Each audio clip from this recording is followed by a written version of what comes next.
CM ಮಾಜಿ ಸಿಎಂನ ಕತೆ ಇನ್ನ ರಂಗಿ ಇರ್ತಾ ಇದೆ. ಒಂದಂತೂ ನಿಜ, ಆ ಮಾಜಿ ಸಿಎಂ ತುಂಬಾ ದೊಡ್ಡ ಸಂಕಷ್ಟಕ್ಕೆ ಸಿಕ್ಕಾಕೋಣ ಎಲ್ಲ ಸಾಧ್ಯತೆಗಳು ಕಾಣಿಸ್ತಾ ಇದೆ. ಕಾರಣ ಹೇಳ್ತೀನಿ ಬನ್ನಿ. ಒಂದು ಸಂತ್ರಸ್ತ ಹೆಣ್ಮಗಳು ನಮ್ಮನ್ನ ಅಪ್ರೋಚ್ ಮಾಡಿದಾಳೆ. ಆಕೆಯನ್ನ ರೇಪ್ ಮಾಡಿದ್ದು ಇದೇ ಮಾಜಿ ಸಿಎಂ. ಕರ್ಕೊಂಬಂದಿದ್ದು BBMPಯ ಅಸಿಸ್ಟೆಂಟ್ ಕಮಿಷನರಲ್ಲಿ ಕೆಲಸ ಮಾಡ್ತಾರೋ ಒಬ್ಬ ತಲೆ ಹಿಡ್ಕ ಅಂತ ಯಾಕೆ ಹೇಳ್ತೀನಿ ಅಂತಂದ್ರೆ, BBMPನಲ್ಲಿ ಅಸಿಸ್ಟೆಂಟ್ ಕಮಿಷನರ್ ಕೆಲಸ ಮಾಡೋ ಅಂತಂದ್ರೆ ಹೆಣ್ಮಕ್ಳನ್ನ ತಗೊಂಬಂದು ಬೇರೆ ಬೇರೆ ಕಡೆಯಿಂದ ಕೆಲಸ ಕೊಡಿಸ್ತೀನಿ, ಈ ಕೊಡಿಸ್ತೀನಿ ಅಂತ ಆಮಿಷ ಒಡ್ಡಿ ಈ ರೀತಿ ಮಾಜಿ ಸಿಎಂಗಳ ಜೊತೆ ಮಲಗಿಸೋದಲ್ಲ, ಅವ್ರನ್ನ ಅತ್ಯಾಚಾರ, ಕೆಲಸ ಕೊಡಿಸಿ ಅಂತ ಕರ್ಕೊಂಬಂದು ರೂಮಲ್ಲಿ ಅತ್ಯಾಚಾರ ಮಾಡಿದ್ರೆ ಅದನ್ನ ಏನನ್ಬೇಕು? ಆ ವಿಚಾರ ಒಂದು ಕಡೆ ಇರಲಿ. ಆ ಹೆಣ್ಣು ಮಗಳ ಅಲಿಗೇಷನ್ ಏನು ಅಂತಂದ್ರೆ, she was in a periods when she was raped brutally by so called ex-CM.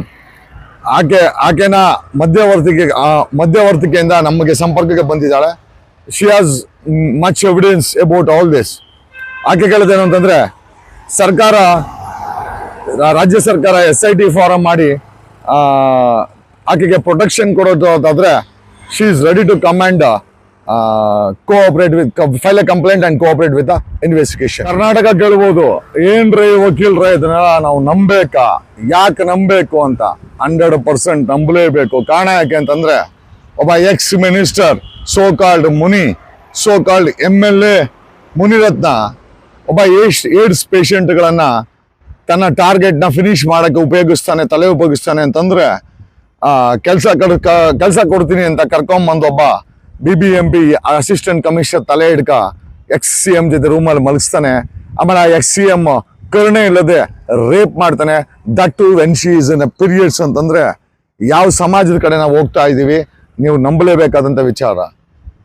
ಆಮೇಲೆ ಪ್ರಜ್ವಲ್, ಎಷ್ಟು ಜನನ ಪ್ರಜ್ವಲ್ ಕಥೆ ಇದೆ. ಆಮೇಲೆ ಅವ್ರ ಅಣ್ಣನ ಕಥೆ ಇದೆ. ಈಗ ಮುನಿರತ್ನ ಕಥೆ ಇದೆ. ರೇಪ್, ಏಡ್ಸ್ ಪೇಷಂಟ್ಗಳನ್ನ ಬಳಸೋದು. ಆಮೇಲೆ ಈ ಹೆಣ್ಮಗಳು ಸಂತ್ರಸ್ತೆ ಅಂತ ಯಾಕೆ ಹೇಳ್ತೀನಿ ಅಂತಂದ್ರೆ, ಆಕೆಗೆ ಕೆಲಸ ಕೊಡಿಸ್ತೀನಿ ಅಂತ ಕರ್ಕೊಂಬಂದು CM ಜೊತೆ ಮಲಗಿಸಿ, that too when she is in a periods. ಆಮೇಲೆ ಈಗ ಆಕೆನ ನಾವು ಕರಿತಾ ಇದ್ದೀವಿ ಬನ್ನಿ ಅಂತ, ಬಟ್ ಶಿ ಸ್ಕೇರ್ಡ್. ಆಕೆನ ಮರ್ಡರ್ ಮಾಡ್ತೀವಿ ಅಂತ ಧಮಕಿ ಹಾಕಿದ್ರಿಂದ ಆಕೆ ಬಚ್ಚಿಕೊಂಡಿದ್ಲು.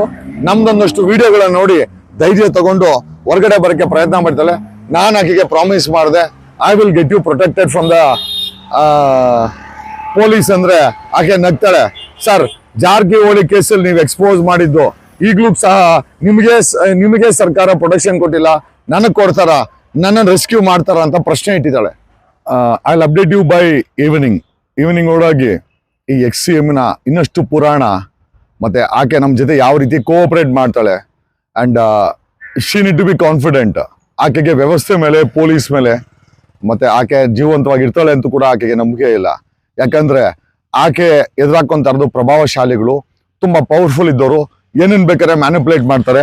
ಹಾಗಾಗಿ ಆಕೆ ಅದನ್ನು ಹೇಳಿದ್ರು, ಸರ್ ನಾಳೆ ನನ್ನ ಹನಿ ಟ್ರ್ಯಾಪ್ ಅಂತ ನನ್ನ ಫ್ರೇಮ್ ಮಾಡಿದ್ರು, ಈಗ ಮುನಿರತ್ನ ಮಾಡ್ತಾ ಇದ್ದಾನಲ್ಲ, ಆ ಥರ ಮಾಡಿಬಿಟ್ರೆ ನಾವು ಜೀವಂತವಾಗಿ ಸುತ್ತೋಗ್ಬಿಡ್ತೀವಿ ಸರ್ ಅಂತ ಹೇಳಿದ್ರು. ಹಾಗಾಗಿ so my only concern is sir protection. ನನಗೆ ರಾಜ್ಯ ಸರ್ಕಾರ ಆಕೆನ ಪ್ರೊಟೆಕ್ಟ್ ಮಾಡ್ತದೆ, ಆಕೆಗೆ ಸವಲತ್ತು ಕೊಡುತ್ತೆ, ಆಕೆಗೆ ವಿಕ್ಟಿಮ್ ಆಗಿ ಆಕೆಗೆ ಕೊಡಬೇಕಾದ ನ್ಯಾಯದ ದಿಕ್ಕನ್ನು ಕೊಡ್ತದೆ ಅಂತ ನನಗೆ ಪ್ರಾಮಿಸ್ ಮಾಡಿದೆ. She was genuine enough that sir ಇಷ್ಟೆಲ್ಲ ಫೈಟ್ ಮಾಡ್ತಾ ಇದ್ದೀರಾ, ನಿಮಗೆ ಪ್ರೊಟೆಕ್ಷನ್ ಕೊಡದಂಥ ಪೊಲೀಸ್ ಇಲಾಖೆ, ಸರ್ಕಾರಗಳು ನಮಗೇನು ಸರ್ ಕೊಡುತ್ತೆ? ನಿಮಗೆ ಪ್ರೊಟೆಕ್ಷನ್ ಕೊಟ್ರೆ ನಿಮ್ಮ ಧೈರ್ಯದ ಮೇಲೆ ನಾವೆಲ್ಲ ಮುಂದೆ ಬರ್ತಾ ಇದೀವಿ. ನಿಮಗೆ ಕೊಡದಂಥ ಸರ್ಕಾರಗಳು, ನಿಮಗೆ ಕೊಡದಂಥ ಪೊಲೀಸ್ ಇಲಾಖೆ, ನಿಮ್ಮಂಥವ್ರು ಸಾಯ್ಲಿ ಅಂತ ಕಾಯ್ತಾ ಇರುವಂಥ ವ್ಯವಸ್ಥೆಗೆ, ಕೆಟ್ಟ ವ್ಯವಸ್ಥೆಗೆ. ಹಾಗಾಗಿ ನಾವು ಯಾವುದೇ ಕಾರಣಕ್ಕೂ ಹೊರಗಡೆ ಬರಲ್ಲ ಸರ್. ನನಗೆ ನೀವು ನಿಮಗೆ ಫಸ್ಟ್ ಗ್ಯಾರಂಟಿ ಆಗಲಿ, ತದನಂತರ ನನಗೆ ಗ್ಯಾರಂಟಿ ಆದರೆ ನಾನು ಹೊರಗಡೆ ಬಂದು ಕಂಪ್ಲೇಂಟ್ ಕೊಡ್ತೀನಿ, ನಾನು ಕೋಆಪರೇಟಿವ್ ಇನ್ವೆಸ್ಟಿಗೇಷನ್ ಮಾಡ್ತೀನಿ, ಮತ್ತೆ SIT ಫಾರಂ ಮಾಡಬೇಕು ಅಂತ ಹೇಳಿ ಹೆಚ್ಚಿನ ಮಾಹಿತಿಗಳನ್ನು I think by evening, one more session we'll have about this ex-CM. And have a nice day. Take care. See you. Bye. Voice of Karnataka. Nanu Nima Vakil Saab. Take care. Bye.